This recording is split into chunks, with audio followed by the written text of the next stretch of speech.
ಸಕರಾಯಪಟ್ಟಣ ಗ್ರಾಮ ಪಂಚಾಯಿತಿಯ ಸದಸ್ಯರಾಗಿದ್ದಂಥ ಗಣೇಶ್ರವರ ಕೊಲೆ ಅತ್ಯಂತ ಖಂಡನೀಯವಾಗಿರುವಂಥದ್ದು.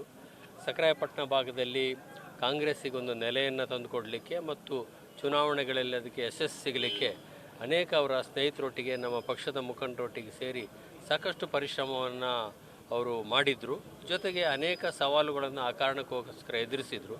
ತೀವ್ರ ಪೈಪೋಟಿ ಇರುವಂಥ ರಾಜಕೀಯ ಪ್ರದೇಶಗಳಲ್ಲಿ ಸಕರಾಯಪಟ್ಟಣವೂ ಕೂಡ ಒಂದು. ಇಲ್ಲಿ ಕಾಂಗ್ರೆಸ್ಸಿಗೂ ಅಷ್ಟೇ ನೆಲೆ ಇದೆ, ನಮ್ಮ ಎದುರಾಳಿಗಳಾಗಿರ್ತಕ್ಕಂಥ BJP ಮತ್ತು JDSನವರಿಗೂ ಅಷ್ಟೇ ನೆಲೆ ಇರುವಂಥ ಒಂದು ಪ್ರದೇಶ. ಇಬ್ಬರು ಶಾಸಕರನ್ನ ಕೊಟ್ಟಿರುವಂಥ ಪ್ರದೇಶ ಇದು. ಹಾಗಾಗಿ ಇಲ್ಲಿ ಸೈದ್ಧಾಂತಿಕ ಭಿನ್ನಾಭಿಪ್ರಾಯಕ್ಕೋಸ್ಕರ ರಾಜಕೀಯ ಎದುರಾಳಿಗಳನ್ನು ಕೊಲೆ ಮಾಡುವಷ್ಟರ ಮಟ್ಟಿಗೆ ರಾಜಕಾರಣ ಹಿಂಸಾತ್ಮಕ ಸ್ವರೂಪವನ್ನು ಪಡೆದಿರುವಂಥದ್ದನ್ನ ನಾವು ಖಂಡಿಸ್ತೇವೆ. ಮತ್ತು ಗಣೇಶರವರ ಕೊಲೆಗೆ ಕಾರಣವಾಗಿರ್ತಕ್ಕಂಥ ಸೈದ್ಧಾಂತಿಕ ಭಿನ್ನಾಭಿಪ್ರಾಯ ಕಾರಣದಿಂದ ಏನು ಕೊಲೆ ಮಾಡಿದ್ದಾರೆ, ಅವರು ಯಾರ್ಯಾರು ಕೊಲೆ ಮಾಡಿದ್ದಾರೆ, ಅದಕ್ಕೆ ಯಾರು ಪಿತೂರಿ ಮಾಡಿದ್ದಾರೆ, ಯಾರು ಅವರನ್ನು ಆ ಜಾಗಕ್ಕೆ ಬರಲಿಕ್ಕೆ ಹೇಳಿ ಅವರನ್ನು ಮೋಸದಿಂದ ಅವ್ರ ಮೇಲೆ ಹಲ್ಲೆ ಮಾಡಿ ಮಾರಣಾಂತಿಕವಾದಂಥ ಹಲ್ಲೆ ಮಾಡಿ ಅವರಿಗೆ ಕೊಲೆಗೆ ಸಾವಿಗೆ ಕಾರಣರಾಗಿದ್ದಾರೆ, ಅವರೆಲ್ಲರ ಮೇಲೂ ಕೂಡ ತೀಕ್ಷ್ಣವಾದಂಥ ಕಠಿಣವಾಗಿರ್ತಕ್ಕಂಥ ಕಾನೂನು ಕ್ರಮಗಳಾಗಬೇಕು. ಮತ್ತು ತನಿಖೆಯು ಕೂಡ ಅಷ್ಟೇ ತೀವ್ರವಾಗಿ ನಡೆದು ಯಾರ್ಯಾರು ಇದರಲ್ಲಿ ನೇರವಾಗಿ ಭಾಗಿಗಳಾಗಿದ್ದಾರೆ ಮತ್ತು ಪರೋಕ್ಷವಾಗಿ ಭಾಗಿಗಳಾಗಿದ್ದಾರೆ ಅವರೆಲ್ಲರ ಮೇಲೂ ಕೂಡ ಕಾನೂನಿನ ಕ್ರಮ ಆಗಿ ಈ ದೇಶದ ಕಾನೂನಿನಲ್ಲಿರುವಂಥ ಅತ್ಯಂತ ಉನ್ನತವಾಗಿರ್ತಕ್ಕಂಥ ಹೆಚ್ಚಿನ ಶಿಕ್ಷೆ ಅವರಿಗಾಗುವಂಥ ರೀತಿಯಲ್ಲಿ ತನಿಖೆಯನ್ನು ಮಾಡಬೇಕು ಅಂತ ನಾವು ಪೊಲೀಸ್ ಇಲಾಖೆಯನ್ನು ಜಿಲ್ಲಾ ಕಾಂಗ್ರೆಸ್ ಪಕ್ಷದ ಪರವಾಗಿ ಮತ್ತು ರಾಜ್ಯ ಕಾಂಗ್ರೆಸ್ ಪಕ್ಷದ ಪರವಾಗಿ ಒತ್ತಾಯ ಮಾಡ್ತೇವೆ. ಈ ನಮ್ಮ ಒತ್ತಾಯದಲ್ಲಿ ನಮ್ಮ ರಾಜ್ಯದ ಪ್ರಧಾನ ಕಾರ್ಯದರ್ಶಿಗಳಾಗಿರ್ತಕ್ಕಂಥ ML ಮೂರ್ತಿಯವರು ಮತ್ತು ನಮ್ಮ ರಾಜ್ಯದ ವಕ್ತಾರಗಳಾಗಿರ್ತಕ್ಕಂಥ ದೇವರಾಜ್ ಅತ್ತು ಮತ್ತು ರವೀಶ್ ವಸಪ್ಪ ಅವರು ಮತ್ತು ಅನೇಕ ಮುಖಂಡರುಗಳಿದ್ದಾರೆ.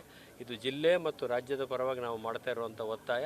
ಈಗಾಗಲೇ ನಾವು ಜಿಲ್ಲಾ ಸಚಿವರು ಕೂಡ ಈ ಬಗ್ಗೆ ಅವರನ್ನು ಬಂದು ಅವರಿಗೆ ಅಂತಿಮ ನಮನವನ್ನು ಸಲ್ಲಿಸಿ ಅವರು ಕೂಡ ಈ ನಿಟ್ಟಿನಲ್ಲಿ ಪ್ರಯತ್ನ ಮಾಡ್ತೇನೆ ಅನ್ನೋ ಮಾತನ್ನು ಹೇಳಿದ್ದಾರೆ.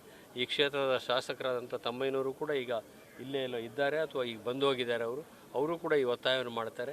ಈ ಭಾಗದಲ್ಲಿ ಗಣೇಶ್ ಅವರ ಸಾವಿನಿಂದಾಗಿ ಕಾಂಗ್ರೆಸ್ ಪಕ್ಷದ ಒಬ್ಬ ಸಕ್ರಿಯವಾಗಿರ್ತಕ್ಕಂಥ ಒಬ್ಬ ನೇತಾರನನ್ನು ಕಳೆದುಕೊಂಡಾಗಿದೆ ಕಾಂಗ್ರೆಸ್ ಪಕ್ಷ.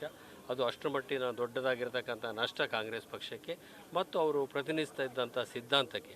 ಆ ಕಾರಣದಿಂದಾಗಿ ಈ ಕೊಲೆಗೆ ನ್ಯಾಯ ಸಿಗಬೇಕು ಅಂತೇಳಿ ಅಂದರೆ ಯಾರು ಕೊಲೆಯನ್ನು ಮಾಡಿದ್ದಾರೆ ಮತ್ತು ಅದಕ್ಕೆ ಬೆಂಬಲವಾಗಿ ನಿಂತಿದ್ದಾರೆ ಅವರೆಲ್ಲರಿಗೂ ಕೂಡ ಅತ್ಯಂತ ಕಠಿಣವಾಗಿರ್ತಕ್ಕಂಥ ಶಿಕ್ಷೆ ಈ ದೇಶದ ಕಾನೂನಿನಲ್ಲಿ ಆಗಬೇಕು. ಅವರು ಅಮಾಯಕರು, ಅವ್ರ ತಂದೆ ಮತ್ತು ತಾಯಿ ಇಬ್ಬರು ಕೂಡ ವಯಸ್ಸಾಗಿದೆ. ಹಾಗಾಗಿ ಪಾಪ ಅವರು ಅಮಾಯಕರಾಗಿದ್ದಾರೆ. ಅವರಿಗೆ ಈ ರೀತಿ ಅನಿರೀಕ್ಷಿತವಾದ ಘಟನೆಯಿಂದ ಸಹಜವಾಗಿ ಆಘಾತಕ್ಕೊಳಗಾಗಿದ್ದಾರೆ ಅವರಿಬ್ಬರೂ ಕೂಡ. ಅವರ ಪತ್ನಿಯೂ ಕೂಡ ಅಷ್ಟೇ. ಅವ್ರ ಮನೆಯಿಂದ ಹೋಗಿ ಕೆಲವೇ ನಿಮಿಷದಲ್ಲಿ ಬರ್ತೀನಿ ಅಂತ ಹೇಳೋದಂಥವ್ರು ಅವರು ಕೊಲೆ ಆಗಿದ್ದಾರೆ ಅಂತಾದರೆ ಸಹಜವಾಗಿ ಯಾರಿಗೇ ಆದರೂ ಕೂಡ ಅದು ಅತ್ಯಂತ ಜೀವನದಲ್ಲಿ ಆಗ್ಬೋದಾದಂಥ ಅತ್ಯಂತ ದೊಡ್ಡ ಆಘಾತ ಅಂತೇಳಂದರೆ ಚಿಕ್ಕ ವಯಸ್ಸಿನಲ್ಲಿ ಮನೆಯ ಮುಖಂಡರುಗಳನ್ನು ಯಜಮಾನರುಗಳನ್ನು ಕಳ್ಕೊಳ್ಳೋಂಥದ್ದು. ಸಹಜವಾಗಿ ಅವರೆಲ್ಲರಿಗೂ ಕೂಡ ನಾವು ಸಂತಾಪವನ್ನು ಸೂಚಿಸಿದ್ದೇವೆ. ಮತ್ತು ಅವ್ರದ್ದು ಒಂದೇ ಬೇಡಿಕೆ ತಂದೆ ತಾಯಿದು ಅಂತೇಳಂದರೆ ಕಾನೂನಿನ ಪ್ರಕಾರ ಅವನಿಗೇನು ಸ್ಥಿತಿ ಬಂದಿದೆಯೋ ಅದೇ ಸ್ಥಿತಿ ಕಾನೂನಿನ ಅನ್ವಯ ಕೊಲೆ ಮಾಡಿದವರಿಗೂ ಆಗಬೇಕು ಅಂತ ಆ ನಿಟ್ಟಿನಲ್ಲಿ ನಾವು ಪ್ರಯತ್ನ ಮಾಡ್ತೀವಿ. ಸಕರಾಯಪಟ್ಟಣ ನಾನು ಹೇಳಿದೆ ಭಾಳ ಪೈಪೋಟಿಯ ರಾಜಕಾರಣ ಇರೋ ಯಾವತ್ತೂ ಕೂಡ ಚುನಾವಣೆ ಆದಂಥ ಸಂದರ್ಭದಲ್ಲಾಗಲಿ ಯಾವುದೇ ರಾಜಕೀಯ ಚಟುವಟಿಕೆ ಆದಂಥ ಸಂದರ್ಭದಲ್ಲೂ ಕೂಡ ಅನೇಕ ಸಂದರ್ಭದಲ್ಲಿ ಸಂಘರ್ಷಗಳಾಗಿದ್ದಾವೆ.